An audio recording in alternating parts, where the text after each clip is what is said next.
1985 की गर्मी हॉकिंस के लिए मस्ती और मौल की थी, लेकिन अंधेरे में कुछ खतरनाक छिपा था। 11 और माइक का प्यार बढ़ रहा था। डस्टिन अपनी नई गर्लफ्रेंड की बातें कर रहा था और बिली के साथ कुछ अजीब होने वाला था। लेकिन क्या सच में सब कुछ ठीक था या हॉकिंस पर फिर से कोई बड़ी मुसीबत आने वाली थी? जानने के लिए वीडियो को आखिर तक देखें। वीडियो के आखिर में हम आपसे एक दिलचस्प सवाल पूछेंगे जिसे सिर्फ ध्यान से देखने वाले ही सही जवाब दे पाएंगे, तो वीडियो को आखिर तक जरूर देखें। Stranger things season 3 episode 1। 1984 का साल। रूस का एक सीक्रेट लैब वैज्ञानिक एक बड़ी मशीन पर काम कर रहे हैं। ये मशीन एक शक्तिशाली ऊर्जा पैदा कर रही है जिससे एक गेट खुलने की कोशिश कर रहा है। अचानक मशीन में विस्फोट हो जाता है और पूरा लैब हिल जाता है। एक रूसी वैज्ञानिक डर के मारे पीछे हटता है। तभी एक रूसी जनरल उसकी तरफ आता है और गुस्से में एक और वैज्ञानिक को आगे कर देता है। वो उसे 1 साल का वक्त देता है गेट को खोलने के लिए। Hawkins summer 1985। अब कहानी हॉकिंस इंडियाना में आती है। समर शुरू हो चुका है और 11 और माइक एक दूसरे के बहुत करीब आ चुके हैं। दोनों 11 के कमरे में बैठे हैं और म्यूजिक सुनते हुए एक दूसरे में खोए हुए हैं। लेकिन तभी जिम हॉपर कमरे में आकर गुस्से में माइक को बाहर भेज देता है। हॉपर जॉयस के पास जाकर सलाह मांगता है कि उसे 11 और माइक के रिश्ते को कैसे संभालना चाहिए। जॉयस उसे सलाह देती है कि उसे प्यार से बात करनी चाहिए, लेकिन हॉपर इसे अपने तरीके से हैंडल करने की सोचता है। इस बीच हॉकिंस में नया स्टारकोर्ट मॉल खुल चुका है और अब ये शहर का मुख्य आकर्षण बन गया है। स्टीव अब मॉल के स्कूप्स अहोय आइसक्रीम शॉप में काम कर रहा है जहां उसकी नई सहकर्मी रॉबिन है। डस्टिन भी समर कैंप से लौटता है और अपने दोस्तों से मिलने के लिए उत्साहित है। डस्टिन अपने दोस्तों को बताता है कि उसे समर कैंप में सूजी नाम की गर्लफ्रेंड मिली है जो बहुत ही खूबसूरत और इंटेलिजेंट है। लेकिन जब वो रेडियो से उससे संपर्क करने की कोशिश करता है तो कोई जवाब नहीं मिलता, जिससे बाकी सबको शक होता है कि सूजी असल में है भी या नहीं। दूसरी तरफ मैक्स और 11 अब अच्छी दोस्त बन चुकी है। मैक्स उसे सिखाती है कि कैसे अपने तरीके से जिंदगी को एंजॉय करना चाहिए। दोनों स्टारकोर्ट मॉल में शॉपिंग करने जाती हैं और खूब मस्ती करती हैं। इधर हॉपर माइक से अकेले में मिलता है और उसे चेतावनी देता है कि वो 11 से दूरी बनाए। डर के मारे माइक 11 से झूठ बोलने लगता है कि उसकी नानी बीमार है, जिससे 11 को शक होता है। शाम को बिली स्विमिंग पूल से निकलकर अपनी कार में जाता है। वह रास्ते में एक अजीब सी चीज महसूस करता है और अचानक उसकी कार किसी रहस्यमयी चीज से टकरा जाती है। बाहर आकर देखने पर वो किसी साए जैसी चीज से घिर जाता है। रात के अंधेरे में हम देखते हैं कि एक अजीबोगरीब चीज बिली को खींच रही है। ये कोई आम चीज नहीं बल्कि माइंड फ्लेयर की नई चाल का हिस्सा है। रात के अंधेरे में बिली खुद को एक अजीब जगह पर पाता है। वहां कुछ साए उसकी तरफ बढ़ रहे हैं। अचानक वह खुद का ही एक अजीब संस्करण देखता है जो उससे कहता है, बिल्ड व्हाट यू सी, जो तुम देख रहे हो उसे बनाओ। अचानक बिली की आंखें खुलती है। वो पसीने से भीगा हुआ अपने स्विमिंग पूल के चेंजिंग रूम में बैठा है। उसे कुछ भी समझ नहीं आ रहा कि उसके साथ क्या हुआ। सुबह होते ही माइक और 11 के बीच कुछ अजीब सा माहौल रहता है। माइक हॉपर की धमकी की वजह से 11 से दूरी बना रहा है, लेकिन 11 को लगता है कि माइक उसे इग्नोर कर रहा है। वह मैक्स से सलाह लेती है और दोनों मिलकर माइक से बदला लेने की योजना बनाती है। इस बीच हॉपर इस बात से खुश है कि उसकी योजना काम कर रही है और माइक अब 11 से दूर रह रहा है। वह जॉयस को डिनर पर चलने के लिए कहता है, लेकिन जॉयस इस बात से ज्यादा चिंतित है कि उसके मैग्नेट्स गिर रहे हैं। उसे कुछ गड़बड़ लगती है और वह इस रहस्य को सुलझाने के लिए मिस्टर क्लार्क की मदद लेने का फैसला करती है। मैक्स और 11 माइक को सबक सिखाने के लिए उसे मॉल में इग्नोर करती हैं। वे शॉपिंग करती हैं, मस्ती करती हैं और 11 पहली बार अपने सुपर पावर का इस्तेमाल करके देखती है कि माइक और लुकस क्या कर रहे हैं। दूसरी तरफ बिली में धीरे धीरे बदलाव आ रहे हैं। वह गुस्से में रहता है और अपनी को वकर हेदर को अपने जाल में फंसा लेता है। अब वह सिर्फ खुद नहीं बल्कि किसी और के कंट्रोल में है। Season 3 episode 2। डस्टिन को मॉल में कुछ अजीब लगता है। वो स्टीव और रॉबिन को बताता है कि उसने रूसी मैसेज को पकड़ा है। अब वे मिलकर इस राज को सुलझाने की कोशिश करते हैं। शाम होते ही बिली हेदर को उसी रहस्यमयी जगह पर लेकर जाता है जहां उसे पहले खींचा गया था। हेदर चीखती है लेकिन कोई उसकी मदद नहीं कर सकता। अंधेरे में कुछ बड़ा आकार ले रहा था और हॉकिंस के लोगों को इसका अंदाजा भी नहीं था। Season 3 episode 3। रात का समय है। बिली के घर का बेसमेंट दिखाया जाता है। हेदर अंधेरे में बैठी हुई है। उसकी आंखों में डर झलक रहा है। सामने बिली खड़ा है लेकिन वह पहले जैसा नहीं लग रहा। हेदर कुछ बोलने की कोशिश करती है लेकिन तभी उसे जबरदस्ती कुर्सी से बांध दिया जाता है। कुछ देर बाद एक अजीब परछाई वहां दिखती है और हेदर डर के मारे चीख पड़ती है। सुबह होती है। 11 और मैक्स मस्ती कर रही होती है। वे दोनों एक दूसरे को अलग अलग कपड़े पहनाकर मजे ले रही होती है। 11 माइक से नाराज है और मैक्स उसे सिखा रही रही होती है कि उसे खुद को बदलना चाहिए और लड़कों की ज्यादा परवाह नहीं करनी चाहिए। मस्ती के बीच 11 को एक आइडिया आता है। वह मैक्स को बताती है कि वह अपनी शक्तियों से देख सकती है कि माइक क्या कर रहा है। मैक्स इसे एक मजेदार खेल समझकर उसे आजमाने के लिए कहती है। 11 अपनी आंखें बंद करती है और काले अंधेरे में माइक को देखने की कोशिश करती है, लेकिन तभी कुछ अजीब होता है। अचानक बिली दिखने लगता है, वह किसी को खींच रहा होता है। 11 डर जाती है और मैक्स को बताती है कि कुछ बहुत गलत हो रहा है। दूसरी तरफ हॉपर और जॉयस मिलकर उस लैब की जांच करने जाते हैं जहां पहले डॉक्टर ओवेंस काम करता था। वे देखना चाहते हैं कि वहां अब कोई एक्टिविटी हो रही है या नहीं। वहां पहुंचकर उन्हें अजीब महसूस होता है, लेकिन कुछ ठोस सबूत नहीं मिलते। स्टीव, डस्टिन और रॉबिन अब रूसी मैसेज को समझने की कोशिश कर रहे हैं। वे मॉल के एक हिस्से में जाते हैं और देखते हैं कि कुछ संदिग्ध लोग वहां काम कर रहे हैं। रॉबिन मैसेज को डिकोड करने में जुटी रहती है और धीरे धीरे वे ये समझने लगते हैं कि मॉल के अंदर कुछ बहुत बड़ा छिपा हुआ है। शाम होती है। बिली और हेदर एक घर के दरवाजे पर दस्तक देते हैं। दरवाजा खुलता है और हेदर के माता पिता उन्हें अंदर बुलाते हैं। सब कुछ सामान्य लगता है, लेकिन अचानक बिली और हेदर अजीब तरीके से मुस्कुराते हैं। वे धीरे धीरे आगे बढ़ते हैं और फिर दरवाजा बंद हो जाता है। रात गहरी हो चुकी है। अंधेरे में एक परछाई बन रही है। कुछ लोग इसकी चपेट में आ चुके हैं और हॉकिंस पर एक नया खतरा मंडरा रहा है। Season 3 episode 4। रात का समय है। हॉकिंस के एक अंधेरे कमरे में हेदर के माता पिता बेहोश पड़े हैं। बिली और हेदर अजीब तरीके से मुस्कुरा रहे हैं। कुछ देर बाद हेदर का पिता होश में आता है, लेकिन तभी बिली आगे बढ़ता है और उसे दबोच लेता है। कमरे में एक परछाई फैलती है और चीखने की आवाज सुनाई देती है। दूसरी तरफ 11 और माइक के बीच अब भी पहले जैसा कुछ नहीं है, लेकिन 11 के दिमाग में बिली की वो अजीब छवि बार बार घूम रही है। उसे यकीन हो जाता है कि बिली के साथ कुछ गड़बड़ हो रही है। वह मैक्स को ये बताती है और वे दोनों मिलकर उसे ट्रैक करने का फैसला करती हैं। हॉपर और जॉयस एक संदिग्ध आदमी के घर पहुंचते हैं। यह वही व्यक्ति है जिसे उन्होंने लैब के पास देखा था। वहां पहुंचकर वे दरवाजा खटखटाते हैं, लेकिन अंदर से कोई जवाब नहीं आता। हॉपर दरवाजा तोड़कर अंदर जाता है, लेकिन तभी एक हमला होता है और दोनों को भागना पड़ता है। स्टीव, डस्टिन और रॉबिन अभी भी रूसी मैसेज को समझने की कोशिश कर रहे हैं। रॉबिन को एक सुराग मिलता है जिससे पता चलता है कि मॉल के अंदर कुछ गुप्त सुरंगें हैं। वे तीनों इस गुप्त रास्ते को खोजने का फैसला करते हैं। 11, मैक्स, माइक और बाकी दोस्त मिलकर बिली पर नजर रखने लगते हैं। वे एक योजना बनाते हैं। अगर बिली सच में किसी के नियंत्रण में है तो उसे गर्मी से परेशानी होगी, क्योंकि माइंड फ्लेयर ठंडी जगह में ज्यादा ताकतवर होता है। वे बिली को बहाने से स्कूल के सोना रूम में बुलाते हैं। जैसे ही वो अंदर आता है वे उसे बंद कर देते हैं और तापमान बढ़ाने लगते हैं। पहले बिली सामान्य लगता है, लेकिन जैसे जैसे तापमान बढ़ता है वो चीखने लगता है। उसकी आंखें अजीब तरीके से चमकने लगती हैं और फिर अचानक वो असली रूप में आ जाता है। उसकी आवाज बदल जाती है और वह असामान्य रूप से ताकतवर हो जाता है। वो गुस्से में दरवाजा तोड़ने की कोशिश करता है। तभी 11 अपनी शक्तियों का इस्तेमाल करती है और उसे दीवार पर फेंक देती है। बिली कुछ देर तक कांपता रहता है, फिर अचानक वहां से भाग जाता है। रात के अंधेरे में बिली घबराया हुआ किसी अज्ञात जगह पर पहुंचता है। वह घुटनों के बल गिरता है और किसी अनदेखी शक्ति से बात करने लगता है। उन्होंने हमें देख लिया है, वो बड़बड़ाता है। सामने से एक परछाई उठती है और धीरे धीरे उसका आकार बड़ा होने लगता है। हॉकिंस के लिए यह खतरा और भी बड़ा हो चुका था। Season 3 episode 5।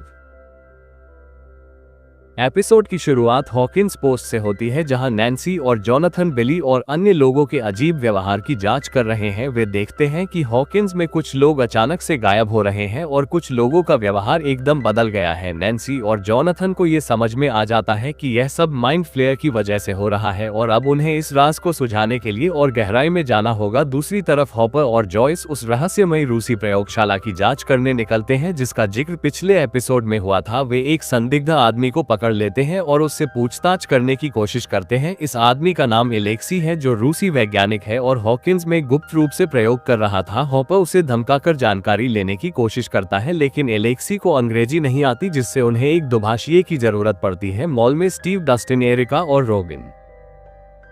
वहीं दूसरी तरफ स्टीव, डस्टिन, एरिका और रोबिन रूसी बेस की खोज में लगे हुए हैं। वे एक गुप्त दरवाजा खोज निकालते हैं।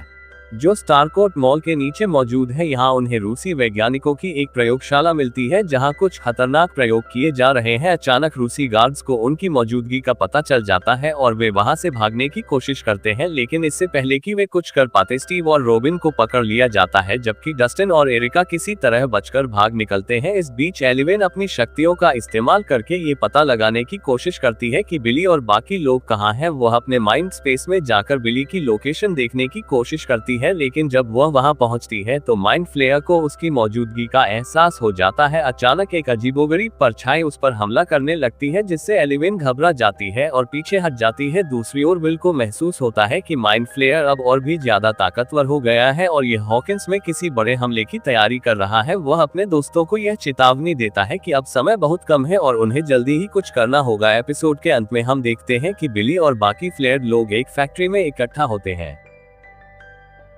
जहां माइंड फ्लेयर एक नए रूप में आकार ले रहा होता है। यह अब पहले से कहीं ज्यादा बड़ा और खतरनाक हो चुका है। वहीं हॉपर और जॉयस को एलेक्सी से यह जानकारी मिलती है कि रूसी वैज्ञानिक हॉकिंस में एक बहुत बड़ा प्रयोग कर रहे हैं जो दूसरी दुनिया का दरवाजा खोल सकता है। इसी के साथ एपिसोड खत्म होता है और हमें अंदाजा हो जाता है कि आगे आने वाले एपिसोड्स में और भी बड़े खतरे सामने आने वाले हैं। एपिसोड 6।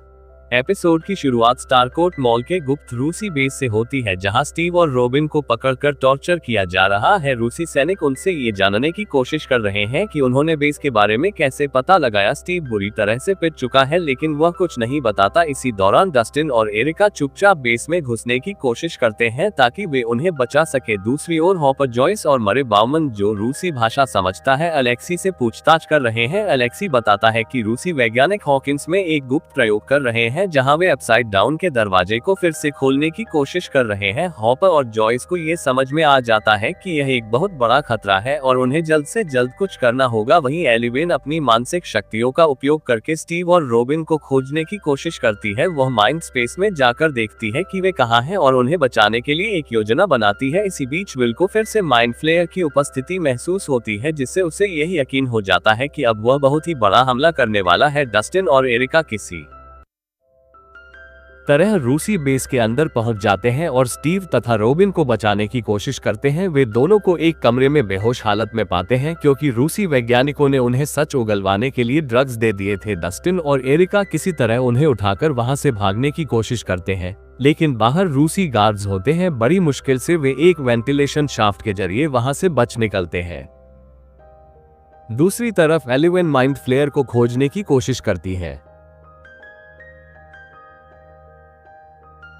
लेकिन इस बार वह ज्यादा खतरनाक हो गया है। जब एलिवेन माइंड स्पेस में जाती है तो माइंड फ्लेयर उसे पकड़ लेता है और हमला करता है। वह उसे बताता है कि अब वह हॉकिंस को तबाह कर देगा और कोई भी उसे रोक नहीं सकता। एलिवेन किसी तरह खुद को बचाकर वापस आती है, लेकिन अब उसे समझ में आ जाता है कि खतरा पहले से ज्यादा बड़ा हो चुका है। बिली और बाकी फ्लेयर लोग अब पूरी तरह माइंड फ्लेयर के नियंत्रण में है। वे एक फैक्ट्री में इकट्ठा होते हैं जहाँ वे अपने शरीर को माइंड फ्लेयर के लिए एक नया रूप देने में लगा देते हैं। ये राक्षस अब पहले से भी बड़ा और ताकतवर बन चुका है और हॉकिंस के लिए उसका हमला बहुत ही करीब है। एपिसोड के अंत में हम देखते हैं कि हॉपर और जॉयस अलेक्सी की मदद से रूसी प्रयोगशाला की लोकेशन पता लगाते हैं। वे अब वहां जाने की तैयारी कर रहे हैं ताकि इस पूरे ऑपरेशन को खत्म किया जा सके। वहीं एलिवेन अपनी टीम को इकट्ठा करती है और बताती है कि माइंड फ्लेयर बहुत ही जल्दी उन पर हमला करने वाला है। अब वे जानते हैं कि उन्हें एक साथ मिलकर इस खतरे का सामना करना होगा। इसी के साथ एपिसोड खत्म होता है और हमें पता चलता है कि अगले एपिसोड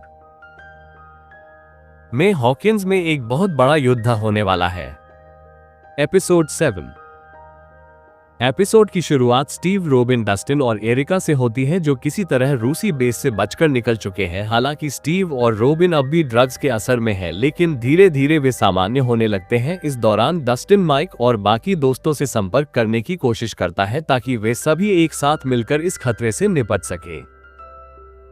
दूसरी ओर हॉपर, जॉयस और मरे बाउमैन अब पूरी तरह तैयार हैं और रूसी प्रयोगशाला की तरफ बढ़ रहे हैं। उनके पास एलेक्सी की दी हुई जानकारी है, जिससे उन्हें पता चलता है कि रूसी वैज्ञानिक अपसाइड डाउन का दरवाजा खोल चुके हैं और अब उन्हें इसे रोकना ही होगा। वहीं एलिवेन और उसकी टीम अब माइंड फ्लेयर से निपटने की योजना बना रही है, लेकिन इससे पहले कि वे कुछ कर पाते बिली वहां आ जाता है। वो अब पूरी तरह माइंड फ्लेयर के नियंत्रण में है और एलिवेन पर हमला कर देता है। दोनों के बीच एक जबरदस्त लड़ाई होती है जहां एलिवेन अपनी मानसिक शक्तियों का इस्तेमाल करके बिली को रोकने की कोशिश करती है, लेकिन इस बार बिली ज्यादा ताकतवर है और वह एलिवेन को बुरी तरह घायल कर देता है। डस्टिन, स्टीव, रोबिन और एरिका किसी तरह स्टारकोर्ट मॉल पहुंचते हैं जहां उनकी मुलाकात माइक, विल, लुकास और मैक्स से होती है। वे सभी एक साथ मिलकर एलिवेन को बचाने की योजना बनाते हैं क्योंकि अब वो गंभीर रूप से घायल हो चुकी है। इस बीच माइंड फ्लेयर अपने असली रूप में आता है। यह अब एक विशाल राक्षस बन चुका है और हॉकिंस पर हमला करने के लिए पूरी तरह तैयार है। फैक्ट्री में मौजूद सभी फ्लेयर्ड लोग अब उसकी ऊर्जा में बदल जाते हैं जिससे वह और भी ज्यादा ताकतवर हो जाता है। हॉपर, जॉयस और मरे किसी तरह रूसी प्रयोगशाला में घुस जाते हैं। यहाँ वे देखते हैं कि वैज्ञानिकों ने दरवाजा पूरी तरह खोल दिया है और अब इसे बंद करने के लिए उन्हें बहुत बड़ा जोखिम उठाना होगा। हॉपर एक गार्ड से लड़ाई करता है जबकि जॉयस मशीन को बंद करने की कोशिश करती है। एपिसोड के अंत में माइंड फ्लेयर स्टारकोर्ट मॉल की तरफ बढ़ रहा होता है और माइक की टीम इसे रोकने की कोशिश कर रही होती है, लेकिन तभी एलिवेन को एक चौंकाने वाली सच्चाई का पता चलता है। वो अब पहले जैसी शक्तिशाली नहीं रही। इसी के साथ एपिसोड खत्म होता है और हमें अंदाजा हो जाता है कि आखिरी एपिसोड में हॉकिंस का भविष्य खतरे में पड़ने वाला है। एपिसोड 8।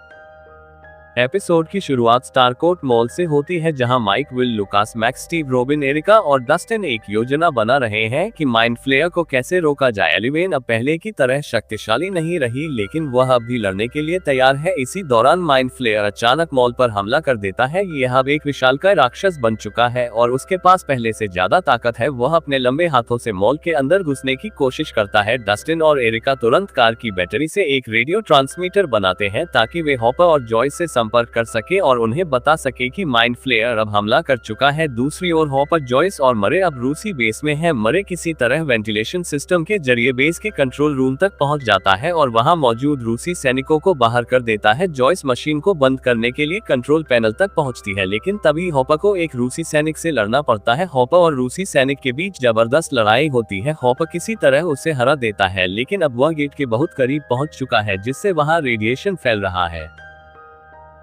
स्टारकोर्ट मॉल में माइंड फ्लेयर का हमला और तेज हो जाता है। तभी बिली वहां आ जाता है और वो अब भी पूरी तरह से माइंड फ्लेयर के नियंत्रण में है। वो एलिवेन को पकड़ लेता है और उसे माइंड फ्लेयर के हवाले करने की कोशिश करता है, लेकिन तभी एलिवेन बिली की यादों में झांकती है और उसे उसके बचपन की तस्वीरें दिखाती है जब वह एक मासूम बच्चा था, जब उसकी माँ उसे प्यार करती थी और जब वह अपने पिता से डरता था। ये सब देखकर बिली अंदर से टूट जाता है और अचानक वह माइंड फ्लेयर के खिलाफ खड़ा हो जाता है। बिली, जो अब भी माइंड फ्लेयर से जुड़ा हुआ है, अचानक खुद को बलिदान करने का फैसला करता है। वह माइंड फ्लेयर के सामने खड़ा हो जाता है और उसे रोकने की कोशिश करता है ताकि बाकी दोस्त वहां से भाग सके। माइंड फ्लेयर गुस्से में बिली पर हमला कर देता है और उसे अपने नुकीले पंजों से चीर देता है। बिली दर्द से चिल्लाता है, लेकिन वह पीछे नहीं हटता। एलिवेन, माइक, लुकास, मैक्स और बाकी सभी दोस्त बिली को बचाने की कोशिश करते हैं, लेकिन तब तक बहुत देर हो चुकी होती है। बिली जमीन पर गिर जाता है और मैक्स रोने लगती है। रूसी बेस में हॉपर अब मशीन के बहुत करीब है और जॉयस से कहता है कि उसे यह बंद करना ही होगा, चाहे जो भी हो। जॉयस उसकी आंखों में देखती है और समझ जाती है कि अब हॉपर का बचना मुश्किल है। जॉयस किसी तरह मशीन को बंद करने के लिए लीवर घुमाती है और जैसे ही दरवाजा बंद होता है, अपसाइड डाउन की ऊर्जा फट जाती है। माइंड फ्लेयर, जो अब अपसाइड डाउन से जुड़ा हुआ था, अचानक कांपने लगता है और फिर मॉल में गिरकर मर जाता है। स्टारकोर्ट मॉल में सभी लोग देखते हैं कि माइंड फ्लेयर अब खत्म हो चुका है, लेकिन हॉपर वह वहां नहीं है। सब कुछ खत्म होने के बाद हॉकिंस, पुलिस और सरकार स्टारकोर्ट मॉल को बंद कर देती है। हॉपर की मौत से जॉयस पूरी तरह टूट चुकी होती है। एलिवेन अब बिना शक्तियों के रह गई है और उसे समझ में नहीं आता कि अब आगे क्या होगा। 3 महीने बाद जॉयस, विल, जोनाथन और एलिवेन हॉकिंस छोड़ने का फैसला करते हैं। वे अपना सामान पैक करते हैं और बाकी दोस्त उन्हें अलविदा कहने आते हैं। डस्टिन, माइक, लुकास, मैक्स और स्टीव सभी उन्हें जाते हुए देखते हैं और सबकी आंखों में आंसू होते हैं। एलिवेन, जो अब तक हॉपर के खतों को पढ़ रही थी, जानती है कि उसने उसे कितना प्यार किया था। एपिसोड के अंत में हमें रूस में एक गुप्त सैन्य अड्डा दिखाया जाता है। वहाँ एक कैदखाने के अंदर एक गार्ड आता है और एक दरवाजा खोलने की कोशिश करता है, लेकिन उसका साथी कहता है, नॉन द अमेरिका। इसके बाद हम देखते हैं कि वहाँ एक डेमोगोर्गन को पाला जा रहा है और अब हमें पता चलता है कि यह खतरा अभी खत्म नहीं हुआ है। एपिसोड का अंत और अगले सीजन की झलक इस तरह स्ट्रेंजर थिंग्स सीजन 3 खत्म हो जाता है, लेकिन रूस में चल रहे प्रयोगों से यह साफ है कि कहानी अभी बाकी है। अब बढ़ाते हैं अपने सवाल की और अब बताएं स्ट्रेंजर थिंग्स सीजन 3 में डस्टिन की गर्लफ्रेंड का क्या नाम है? कमेंट बॉक्स में जवाब जरूर दे। अगर आपको यह एक्सप्लेनेशन पसंद आया हो तो वीडियो को लाइक करें और चैनल को सब्सक्राइब जरूर करें। स्ट्रेंजर थिंग्स NGS के अगले सीजन में क्या होगा जानने के लिए जुड़े रहें।